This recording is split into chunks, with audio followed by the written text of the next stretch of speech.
Assalamualaikum warahmatullahi wabarakatuh. Teman-teman, kita berjumpa lagi pada kelas online basis data 2.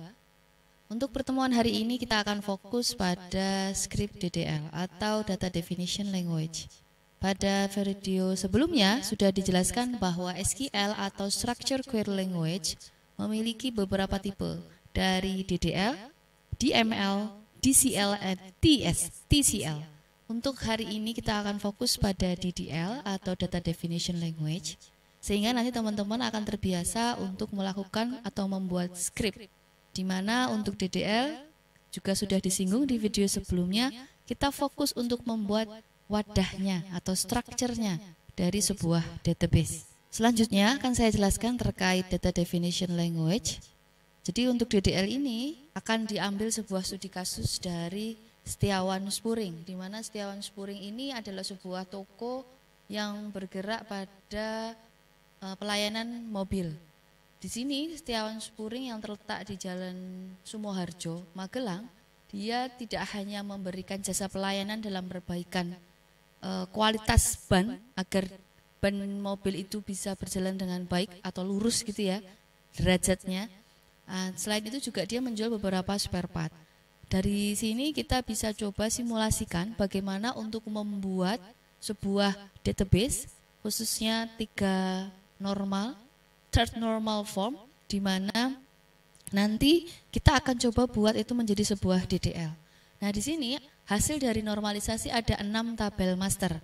3 tabel master yang pertama yaitu tabel jenis bayar, tabel customer, dan tabel barang. Mungkin jika teman-teman lupa, apa itu tabel master? Maka tabel master ini adalah tabel yang menjadi rujukan tabel lainnya. Sehingga tabel master biasanya, idealnya dia hanya memiliki primary key, tidak kunci yang lain. Nah, di sini untuk tabel jenis bayar digunakan untuk menyimpan data-data cara pembayaran dari customer. Kita berasumsi bahwa di Setiawan Spuring, di toko tersebut dia menerima pembayaran cash atau tunai, kemudian credit card, gesek menggunakan mesin EDC, juga invoice. Invoice ini beberapa digunakan untuk kantor-kantor yang sifatnya membayarnya rapel di akhir. Kemudian tabel yang kedua adalah tabel customer untuk menyimpan user-user yang atau customer-customer yang masuk untuk memperbaiki kualitas ban di Setiawan Spuring, yang disimpan menggunakan primary key nomor polisi, dengan asumsi bahwa setiap nomor polisi itu menjadi satu acuan unik untuk mobil. Jadi misalnya nanti ada mobil yang dia merubah STNK-nya karena nomor polisinya ganti, ya secara kondisional di Setiawan Spuring dia pasti akan menjadi user yang berbeda. Untuk nama customer, kenapa dia menempel pada tabel customer? Karena memang nama ini untuk menjelaskan siapa yang memiliki mobilnya atau siapa yang membawa mobilnya itu ke Setiawan Spuring. Jadi di sini ada kemungkinan Bapak Widodo ini akan membawa beberapa mobil, tapi dia akan dikenali menjadi banyak mobil karena yang diketahui unik adalah nomor polisi. Dan selanjutnya adalah tabel barang, di mana kita ketahui bahwa Setiawan Spuring juga menjual spare part, sehingga adanya tabel barang ini untuk memudahkan kita mengelola inventory. Nah, selanjutnya di tabel yang keempat yaitu ada tabel jenis customer. Untuk jenis customer sebetulnya akan sangat menyesuaikan dengan tipe-tipe customer dan cara pembayarannya. Contoh, kalau di sini ada tipe umum, artinya mungkin dia tidak perlu disimpan. Sambil lalu dia hanya mau melakukan pengecekan sesekali saja. Sedangkan untuk tipe member berarti mungkin ada iterasi atau perulangan yang banyak, sehingga akhirnya dia menjadi member pada Setiawan Spuring. Nah, untuk 3 dan 4 ini sangat ngaruh dengan cara pembayaran invoice ya. Jadi ada kemungkinan kantor atau mitra, kantor seperti DLLAJ, mitra misalnya Artos dan lain sebagainya, jika ada perawatan ke Setiawan Spuring untuk servis ban, maka dia bisa menggunakan cara pembayaran seperti invoice. Nah, itu kita kelola pada tabel jenis customer. Kemudian selanjutnya ada tabel karyawan untuk menyimpan data karyawan, di mana kita berikan kode sebagai primary key dan nama karyawan sebagai yang menerangkan dari kode itu. Sebetulnya tidak hanya atribut nama karyawan saja, bisa ditambahkan jenis kelamin, tanggal lahir, alamat dan lainnya. Namun di sini saya hanya memberi contoh bahwa biodata karyawan itu akan disimpan pada tabel karyawan. Dan selanjutnya adalah tabel penugasan, di mana ini adalah tabel yang kita simpan untuk menentukan deskripsi ada job desk apa saja di dalam Setiawan Spuring. Jadi misalnya ada job desk operator, ada juga pemeriksa. Dia naik level gitu ya. Ada juga misalnya dia sales, dia fokus yang menjual. Nah, untuk atasan dari ketiganya ada manajer, ada juga supervisor, ada juga kepala cabang. Nah, masing-masing ini jika kita akan tambahkan atribut pun bisa, yaitu di kolom deskripsi. Jadi ini sifatnya fleksibel. Nah, selanjutnya teman-teman, ini adalah 3 tabel hasil implementasi relasi, di mana kalau tabel hasil implementasi relasi tentunya dia merujuk pada tabel master. Artinya dia pasti berelasi dengan tabel master, pasti ada foreign key, di mana foreign key artinya kunci tamu, berarti ada kunci utama atau kunci primer dari tabel master yang dipanggil dan ditempelkan pada tabel hasil implementasi relasi. Yang ketujuh adalah tabel tugas sebagai. Di sini kita lihat bahwa ada 2 primary key yang ditempelkan pada tabel tugas sebagai, di mana menunjukkan bahwa tabel tugas sebagai ini berelasi dengan tabel karyawan, berelasi dengan tabel penugasan. Selanjutnya untuk tabel faktur, bisa kita lihat ada beberapa warna. Warna ini untuk menunjukkan bahwa tabel-tabel yang dipanggil itu dari tabel yang berbeda. Contoh bahwa yang warna hijau adalah atribut asli dari tabel faktur dan dia membutuhkan foreign key atau kunci tamu dari tabel jenis bayar. Di situ warna oranye, tabel customer warna kuning, dan tabel jenis customer warna pink. Sedangkan 3 foreign key yang lain sepertinya warna jingga muda gitu ya, atau dusty orange kalau saya bilang. Di situ ketiganya ini merupakan foreign key ke tabel sebagai gitu. Nah, jadi untuk yang selanjutnya tabel yang ke-9, tabel detail faktur ini untuk menjelaskan bahwa dalam setiap faktur itu ada berapa barang yang dibeli. Ada apa saja, ada pelayanan apa saja yang dibeli. Karena bisa saja dalam satu faktur ada banyak barang dan setiap barangnya dibeli berulang kali. Nah, di sini ada detail faktur, maka untuk memudahkan kita jadikan dia kandidat key, di mana nomor faktur dan kode barang yang merupakan foreign key dari tabel lainnya, kita jadikan keduanya sebagai primary key sehingga menjadi kandidat key.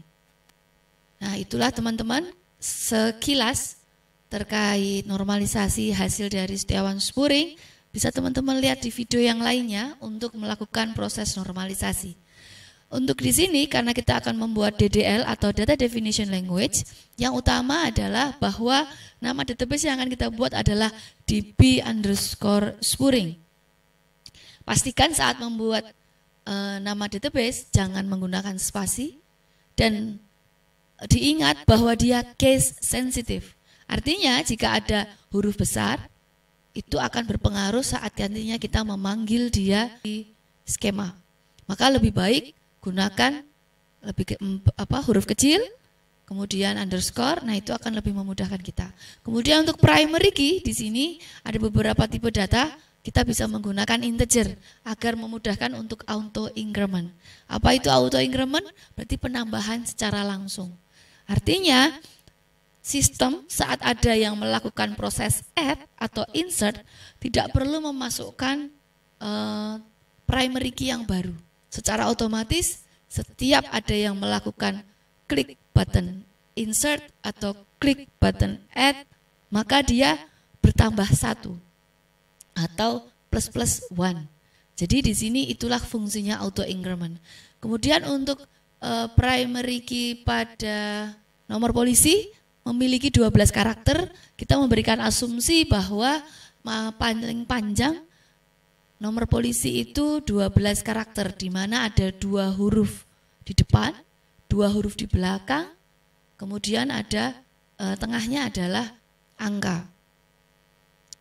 Kemudian untuk tabel barang, kita mempertimbangkan kategori produk di mana banyak sekali varian. Jadi misalnya sama-sama filter oli, bisa saja filter oli untuk Nissan, filter oli untuk Toyota ataupun untuk Honda.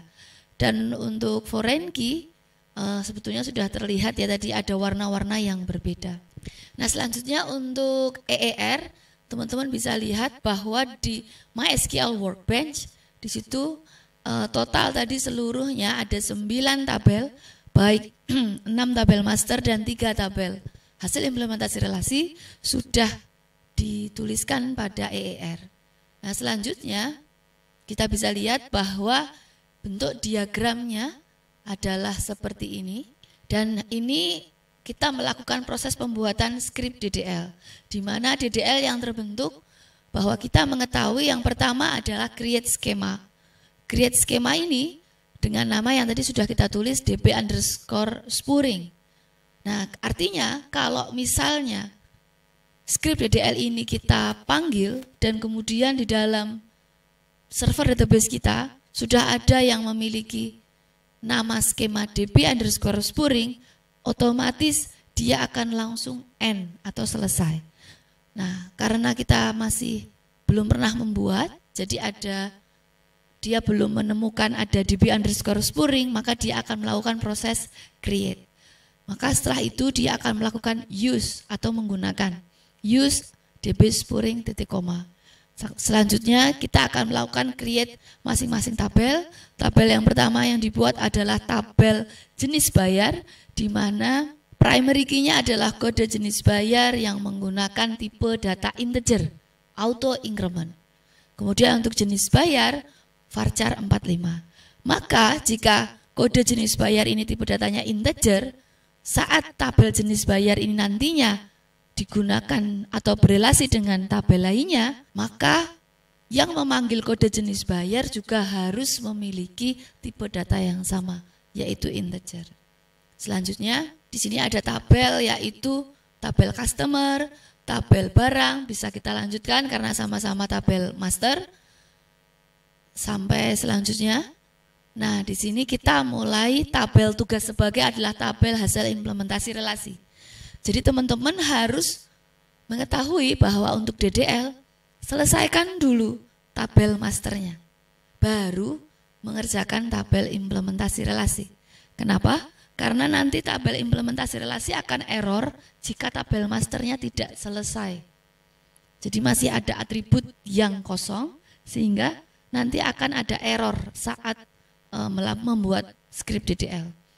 Nah di sini diketahui contoh di tabel tugas sebagai bahwa ada 2 foreign key, yaitu foreign key kode tugas dan kode karyawan.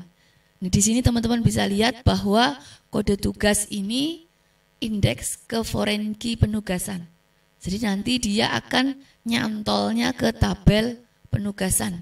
Dan kode karyawan nyantolnya ke tabel karyawan. Nah itu teman-teman, selanjutnya saya percepat bahwa sebetulnya untuk tabel implementasi relasi juga sama. Jadi dia pasti akan memanggil foreign key ke tabel-tabel yang lain. Sepertinya itu saja teman-teman untuk pembuatan DDL. Nah kita akan fokus bagaimana mengerjakan atau membuat DDL-nya pada praktikum secara offline di kampus. Terima kasih. Assalamualaikum warahmatullahi wabarakatuh.